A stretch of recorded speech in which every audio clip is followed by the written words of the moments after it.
We are looking at how to pronounce this name as well as how to say more interesting and often confusing names from the NBA, some of the most mispronounced ones in fact, so make sure to stay tuned for those. How do you say this one?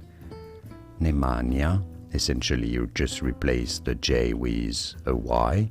Nemanja, Nemanja Bjelica, Lica, so a bit of like a double Z, or the how you say pizza really.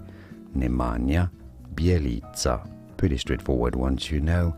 Nemanja Bjelica, and now you know. More videos here on how to pronounce more interesting names from the National Basketball Association, names of basketball players and beyond whose pronunciations aren't always obvious. I'll see you there to learn more. Thanks for watching.